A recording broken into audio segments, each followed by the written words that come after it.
Hi, my name is Amira Shah. Welcome to the Hustle Diaries.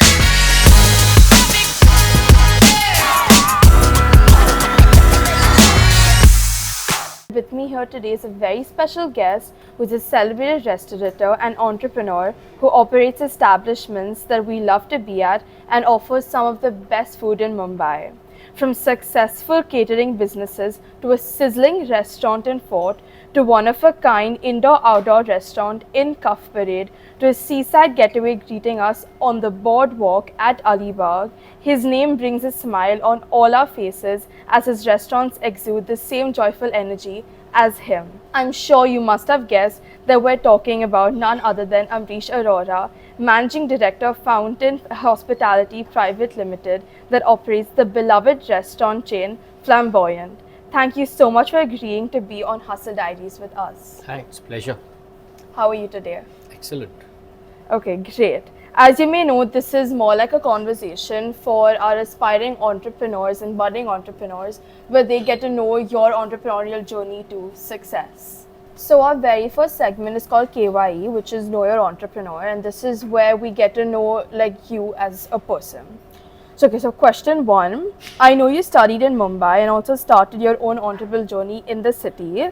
So can you go back a little and tell the viewers about yourself and your childhood? I studied in Mumbai and I studied in Ajmer. I went to Mayo College. Okay. So I started my career with a brand called the Kamath Group of Hotels with Vittal Kamath predominantly 1991-92. And that's where my sojourn in hospitality started, where we started the famous Go Bananas nightclub and we invented the rain dance. And thereafter I moved on, I stayed there for 2 years operating out of that hotel, which is now the Orchid Hotel. Oh, okay. Yeah.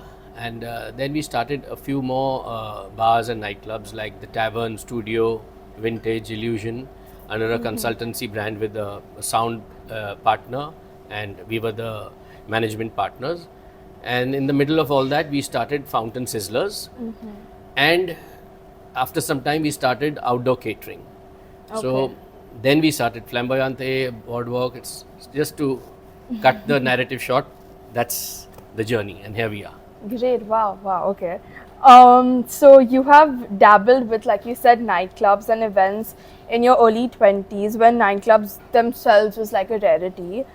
Did you, in your childhood, have like any role models or such that you looked up to and learned from them? Or like, how did this entrepreneurial sort of thing bug bite you? So there was everybody who taught me. I took him as a a guru or a role model and respected him and learnt the best from him. And there were good sides and there were bad sides. I was able to distinguish, I would not say bad sides, there were good sides and the sides I didn't want to learn, but the sides I wanted to adapt. So I kept that in my mind that these guys are the ones who have started my career with. Yeah. And as an entrepreneur, you have to be positive and pick the best. Yeah, of course. The best looking flowers, the best everything. You can't be complaining. So that was the journey, a tough journey where you learned the best from, I would say, teachers. So if you have a role model of the best restaurant in the world, but you can't learn from him. Yeah. You can only read about him. But you can only learn from the person who's next door to you and he's above you. So I think that's the first teaching or a learning for an entrepreneur. Learn from your immediate senior, superior, your person who you can touch and feel and see. So who was that for you? Was there anyone? So the person was Vittal Kamath, who's the managing director of the Orchid Group of Hotels. We started off when he didn't have the Orchid, it was just the Kamath's chain of restaurants. And thereafter we had a company where we did this consultancy for the bars and nightclubs we were running. Yeah. So there was another person who was, I don't think he'll want me to disclose his name because he's always been on the background, so I won't. So it was him, me and another person. So we set up this company to do night. I learned a lot from him and how to be very, very sharp, very street savvy, and how to do things. So I think you learn a lot from observing people and also by getting rubbished a little and by getting pushed around a little. The more you get shoved and pushed, you just, and you step out of it and you graduate and you persevere. Those are the great learnings. Yeah, well, that's interesting. Yeah. Wow, okay. Looking back, what do you think was some of the traits that maybe you did or did not inculcate actively, but sort of helped you get where you are? Perseverance, getting pushed around and realizing that you're getting pushed around, not getting what you want very easily, very important for all you guys. I mean, we all have parents who will put a hanky out when we sneeze. So, I mean, just not getting everything so easily is a very important journey. So, if you're getting very easily, you got to move your scale to make your life tougher. So, if you're making your life tougher, means the reason you're doing that is you're moving the pendulum to make it not easy to get everything you ask for. And that is a road to success, I would say. If you're getting everything very easily, I mean, you may not make that much of a difference. Yeah. So I mean, so you're saying perseverance and being at the same time like living that sort of rough and tough life. And the rough and tough will only happen. Help you reach that success. Yeah, if you aim for the unattainable. Unattainable. Interesting. If you aim for the unattainable. Yeah. Great. Okay, so that concludes our segment 1. So the second segment is called Shop Talk, and this is where our audience gets to know your business and a bit more about that. Okay. So can you tell me a bit about how you reached the point of running multiple businesses under the Fountain brand in the hospitality space? It's been a long journey, and the model was based on selling good food. And the learnings before I started Fountain was of those bars and clubs that I ran, and I knew that that was not a scalable model to sell only alcohol. Because there is no propriety in selling alcohol, but there is a propriety in selling food. So people will go to good food.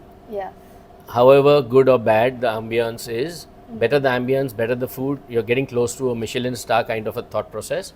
So early in life I realized that that was important to sell great food, and so we've continued to do that. The ethos is making sure the food quality is good, and now the drink quality, the cocktails, the service, whatever we do, to do it in depth well and go that extra mile to make sure the guest is happy, because ultimately we've learned that it's not a copy paste job. A restaurant is a place, is an extension of your home, and the more we make it feel comfortable, the staff should know your name when you enter. It makes you feel that much more relaxed at home. Then you may not even look at the bill that's presented to you. You'll just pay it off, and because anyway everything is online. So if the service is bad, if the food is not good, you look at the bill. I think that's what hospitality is about. It's like going that extra mile to make your guests and your customers feel comfortable. So it should come naturally to me and my team, and I think that's what we've achieved. We have one of the lowest attrition rates in the industry. People who've been with us for 20 years, 15 years, 10 years. 30 years also, 2-3 people. Since I started, I've got 2-3 people who are still with me. So, I mean, it's like we look at this as one extended family, and I make sure that the chefs are happy, because like your mother, if she's unhappy, she'll give you not such a great meal. She'll cook in distress. So we make sure our chefs are happy. All these basic small things, I think common sense things which make the hospitality business simple. It can make it as complicated when as everyone is sort of happy in what they're doing, it's going to succeed. Exactly. It's simple. Well, that is very fascinating. So what do you think have been some of your biggest challenges and successes? Was there any moment or decision that significantly impacted your trajectory? I'm a very positive person.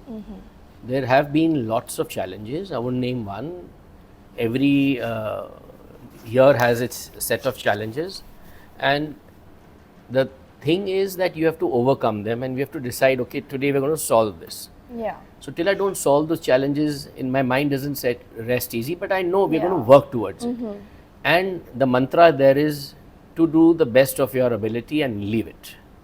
I can't do more than what I can do best. But if I know I'm not doing best, then I'm doing some harm.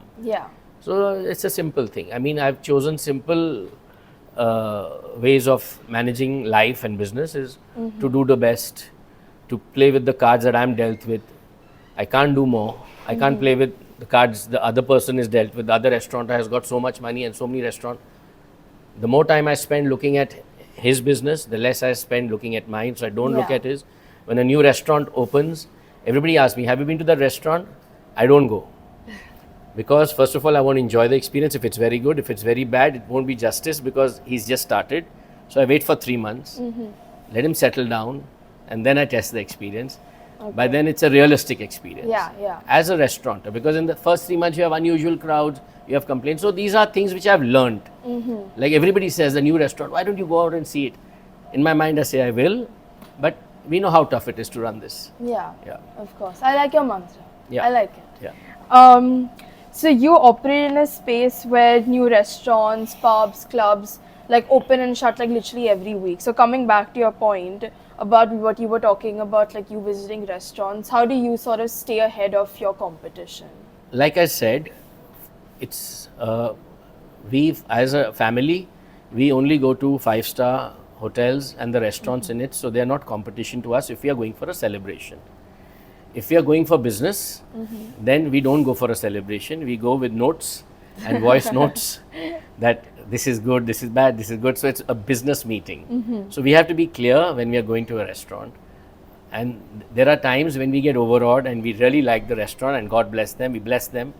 And we come back and we've noted a few points. And this is an ongoing journey.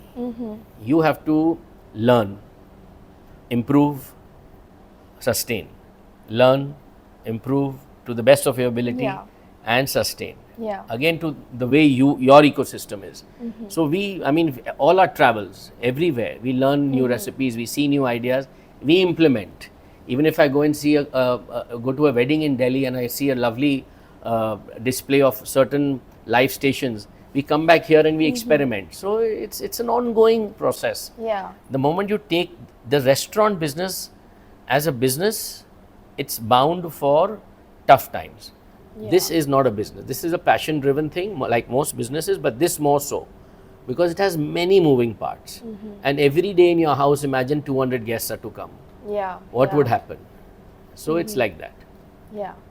Okay. So it's like you're always keeping an eye out of like how to improve and how to like get better at Yeah. like. Okay. Okay. So looking back with hindsight being 2020, would you have done anything differently? There's so many things happening in my life that I don't think I have time for different. I have time for the future. The past is gone. Okay. Can't think about it. It's I just bless the past. Now is the time I can act for the future. So what's happened is only gratitude. There's no regret or no this thing that what happened in the past. If I had done this, yeah, I didn't get a membership of a club once when I was playing football. That was my biggest regret. So it's not related to work. You can see that. So regrets can be anything. But work is part of my life, 30% of my life. Family is the other 30%. So you have to balance it. If you have to sustain in any business, that's what I Yeah. feel. Yeah. It's not only about achieving a great success at work, and like some restaurateurs are getting burnt out. I know that. And I don't want to reach that stage where you feel that, oh, I want to sell this business. I never thought of it because it's me. I can come here, I can sit, I can go Yeah. to my restaurant in Alibaug, I enjoy it. So as long as you have that, it's sustainable. But a lot of people do this business to scale it, to value it, to sell it. We are not thinking like that. We are thinking Yeah. of a good, profitable, happy model. And then people are looking at investing in us and we are happy to say no. Okay. Yeah. So I guess it's all about like the balancing thing, which would. It's very important. Yeah. Very important. Because we are here to live a life. This is to make our lives better, not worse. Yeah. It's a passion of yours. Yes. Yeah. Great. That ends segment 2. So segment 3 is called Speed Slam, and this is Speed slam. Yeah. Okay. And this is where I'm going to ask you questions without like really overthinking and thinking much about it. You have to like just give answers. I don't know why you're going to study. You should be in the television business. Okay, cool. Are you ready? Yeah. Okay. Question 1 is, which is your favorite restaurant? And you can't name your own establishment. No, I wouldn't. Okay. Which is my favorite restaurant? Yeah. My favorite restaurant was the Outrigger at the Oberoi. Okay. And now it's the same place is renamed into India Jones. It's the only place we used to go to for celebrations. I don't know, we used to gravitate towards that, and that's all our celebrations have happened over the past 25 years in that place. So it has great memories. Okay, Yeah. nice. What is your comfort or like go-to food? Lamb sheikh kebab, dal tadka, and kadak tandoori roti. Okay. What does an off day or like a day off look like for you? A movie at Inox in Insignia with a blanket and popcorn. My wife will ask me which movie are we watching. I'll check and I'll tell her. So we really don't care about the movie. It's about the 3 hours doing nothing, watching something nice, Something nice, but just like relaxing. just relaxing. Put your Just feet up. relaxing. Which are the last 3 books that you've read, or like movies, TV shows? I'll tell you the anything? books. The current book I'm reading is How to Deal with Diabetes by Roshni Sanghani.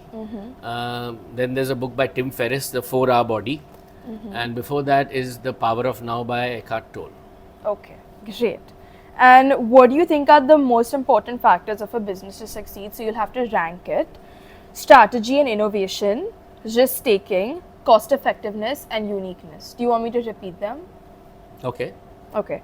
Strategy and innovation, risk taking, cost effectiveness, and uniqueness. Firstly, it has to be cost efficient, starting point. Risk taking means it could be a hit and a miss if it's not cost effective. Yeah, Strategy 100% comes second. yeah, Innovation comes third because you have to have a basic strategy. If you innovate better, but your basics should be right, of course, yeah. your costs have to be in sync to start that strategy. And then the fourth one you mentioned was, Uniqueness. yeah, uniqueness is again a part of innovation. If it stands out, it's good, but if it's delivering what it has to, it's still passable. But uniqueness is paramount if it's in a clutter of many places. Yeah, Yeah. yeah. Okay. And okay, the last question is, can you name 3 budding entrepreneurs in your field that you think are on their way of like to success? My son Ayush Arora, my son Aryan Arora, hopefully. Yeah. Then they're not here, don't worry. If they were here, I would have mentioned them. And I think in the field, I admire the guy who did the Blue Tokoi, Matt. He's good. I like the Burma boys. Yeah, that's nice. And I do like, I used to passionately look at Riaz Amlani's model till he shifted out. So yeah, pretty much these guys. Okay, great. That ends segment 3. So the last segment is called Learn from the Master, and this is where it's like a bit more direct and we get to sort of understand your insight and get your pearls of wisdom. Okay? Yeah, sure. So what in your opinion should people in my age group be inculcating or avoiding as they start their journey of entrepreneurship? Follow the Indian Maharashtra excise laws to not drink before the age of 21. Don't follow USA, okay, because it's it can lead to a very dyslexic mindset, influenced mindset. So all this will go down the drain Okay. if you're not in your senses. So Yeah. number one is that. If you do, you're never going to be matured enough for drinking if you start drinking early. Yeah. My experience. So number two, my advice would be to work hard now and forever, and have short-term goals. First goal in 2 years, next goal in 2 years, next goal in 3 years. Don't have a 10-year goal. Have a short-term goal, maybe 3 years. Yeah. So if you are going to school, what's your goal in school? What's your goal in college? Then you work backwards to achieve Yeah. that goal. These are things I should not do. These are things I should do. You have good short-term goals. Yeah. Even if you can break it up into 1.5 years, fine. But you need to have goals. So they're easy to achieve then. Easy to achieve goals. Yeah. Easy to Yeah. achieve. So you don't get disappointed and then you give up completely. Better, exactly. I think like our generation like easily like give up on things, and Because that's they have something that- unachievable goals. Your goal should be, Yeah. okay, I want to get A. I don't want A++. Maybe you want Yeah. a B. Achieve it. I want to learn how to swim. I You want to- gradually will like. Exactly. So Yeah. you'll be happy you've achieved it. Yeah. With that, you can have one non-alcoholic beer. Okay, so today as people in my age group finish high school, they're like often confused as to like what to pursue in college, what should be their job. So like what would you suggest should be like the first few good steps? Do a lot of research, and again, see where you want to be, meditate that. Don't put pressure on yourself. But a lot of people take this for granted and go stupid about it and saying, I'll do arts, I'll figure it out after 5 years. I find that very unnerving and wrong advice. I think you should spend a couple of years to figure out what your passion. You won't understand your passion ever, okay? But you can start getting passionate about things you like. Supposing you learn to play an instrument, you'll get passionate about it. But if you don't play that instrument, you'll never learn. Yeah. So at this age, you must try and do as many things as possible till you reach 21. You should have done everything. Just like dabble in like everything. Dabble in everything, and you'll in the first 3 only you'll realize that these are, if they're not good for you, you're clearing out the clutter. So then you'll realize, okay, I'm good for this, I like this, I don't like this, and you'll figure it out. And see 3 idiots, you'll get your answer. Okay, so lastly, something I'm sure everyone wants to know is, what is next for Amrish Arora? Is there a new restaurant that's coming up? Flamboyant in the Hills. It's coming up. Really? Yep. Yeah, where? Lonavala. Lonavala? Yeah. Okay, great. And we're coming up with we have a brand called Eat Right Chef. So we are we're very nutritionally conscious people, and we're looking at scaling that at a national level as a QSR. So these 2 things is where we are at right now. Okay. Yeah. That's great. I think the audience will be really excited to go to. Yeah. Check out Eat Right Chef on Swiggy. You'll like it. I will. Yes. And we talk about protein and carbs, not about calories in, calories out.